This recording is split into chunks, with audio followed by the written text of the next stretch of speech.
But Tina, let's get our journey started today. Raising Your Game is all about being on time and on purpose, and our first speaker really is a magnetic kind of guy. It's one of my favorite friends we've met over the years. Our first speaker had a rough start in his early days. Christian had little money, and his aspiration to succeed was literally missing.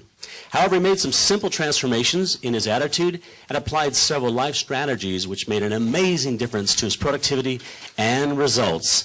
He is now the author of 5 best-selling books, including his bestseller right in the front here, How to Be a Success Magnet. He's spoken to over 50,000 people in the last decade and continues to inspire audiences wherever he goes, charities, school functions, corporate events. He's one of these guys you can count on to deliver every time. Christian is not only a prestigious member of our association, he was the president of our association in 2008 and 2009, and is a mentor and coach to many speakers and trainers, not only in this room, but in this community and abroad. Let's give it up for a welcome this morning as he shares with you simple life ideas and strategies to achieve success and raise your game. A magnificent SIM introduction, and welcome to Christian Chua. Come on down, Christian. Let's give it an 8. Let's hear a 9. Let's give it up for Christian Chua, Success Magnet. Thank you, Rob and Tina, for that pretty long introduction. I need a longer introduction than the other speakers because the other speakers are famous. Like if you Google Ron Kaufman, you go to his website. It leads you to his website, Ron Kaufman. If you Google Michael Podolinsky, you get to Michael Podolinsky's website. You Google Christian Chua, it goes to Christian, Chua, Chu Kang Cemetery.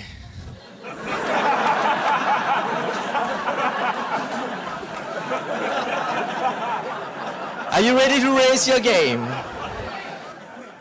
This is a very interesting response system I want to share with you. Anything that happens to you, we call it a stimulus or a stimuli, and you can actually respond in 3 ways. You see, if I smile at Mr. Yoga, he smiles back at me. But if I show him a nasty sign, he probably responds. Because human beings usually react. We don't act, we react. So when we are at the shopping center or along the road, when people are nice to us, we are nice to them. When people are bad to us, we are bad to them. Correct? That is called a response. But what I'm trying to share with you is even when people are nasty to you, you can calculate your response to turn the outcome into a profitable outcome. Okay? So if you react, you're going to receive a destructive outcome. If you walk away, it's a barren outcome. Nothing happened. But when you calculate your response, you can have a profitable outcome. So I want to share with you a Singapore story. It happened in the military when we have what we call reservists. Working people like us go back to the military for 2 weeks. And I'm just a corporal in the army. But when we go back, we know we are all career people out there, and so we don't use our rank. We don't take advantage of our rank, or people don't take advantage of me. So one day I was polishing my boots, waiting for the master parade. And this sergeant, which is 1 rank higher than I, he came to me as I was polishing my boots, and he shoved his boots into my face. And he said, "Corporal, polish my boots for me." Now guys, you know how bruised our pride can be when that happens. Okay? If we react, we say, "Okay lah, polish for you, wait outside, hammer you, die." Right? Or overturn your car, whatever. A barren outcome will be, "Okay lah, you sergeant, I corporal, I polish lah." So that is called barren outcome. But what's a profitable outcome? And since I am the success magnet, I must think of how to turn each situation into a profitable situation. So I thought for a moment, and first of all, don't let your emotions overwhelm you. Okay, don't react with the emotions, react with the mind. So I calmed down for a while and I said, "Okay, Sergeant, I will polish your boots for you. But not because I'm a corporal and you're a sergeant. I'm going to polish your boots for you because I'm a nice guy." He looked at me, "Anything lah, polish lah, polish lah." I don't care what his response was, but my state was different. So I made him wait for a while. I polished my boots, and then I started polishing his boots. And he looked at me and he said, "What's your name?" I said, "I'm Chris." He said, "Nice to meet you, I'm Jason." "Do you know what I work as outside, Chris?" I said, "No." He said, "I'm a stockbroker." And I said, "How does that affect me?" He said, "Since you made my day, I'm going to make your day." And he gave me a stock tip. You know a stock tip? A hard stock tip. I stopped in my tracks. I looked up at him and I asked him in Hokkien, "Chumbo!" Accurate or not? He said, 100% Chum. Thank you. We shook hands. Finished polishing his boots. I called my broker, placed some money on it. 8 hours later, I made $1,000. Okay? This is just one of 100 stories I have. Because I am still practicing this. Are you following so far? Some of these things may sound common sense to you. But you know what? Common sense doesn't mean common practice.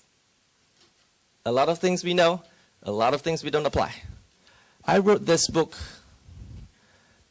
about 2.5 years ago, and I thought it was a good book, but I've never received high praise like the one I was about to tell you.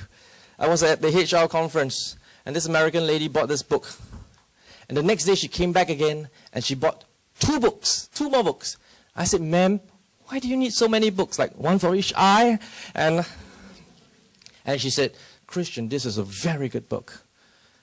It's even better than Stephen Covey's 7 Habits of Highly Effective People." So one day, this is what I did. I said, "Wow, if it's that good." I put it into an envelope, took a letterhead, and I sent it to someone important. I said, "Dear Your Excellency, President S.R. Nathan, here enclosed is the book as a gratification of a Singapore citizen. I know how much sacrifices leaders make," and I wrote a few things. And I said, your loyal citizen, Christian Chua." And I don't know where to send it, so I just put there, Istana, Orchard Road.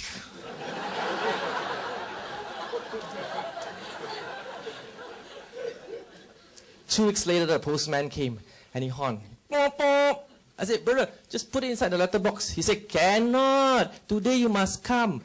Must sign. Letter got no stamps some more." Oh, I ran down my house, and I looked, could it be? And it was true. There was no stamp addressed to me, and it had the presidential seal. And I opened, and it was a letter from the president acknowledging my book. What is the moral of that story? Nothing. I just felt good telling you that.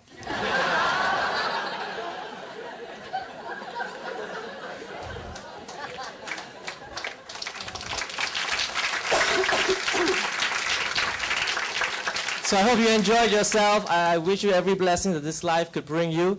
Ladies and gentlemen, thank you very much.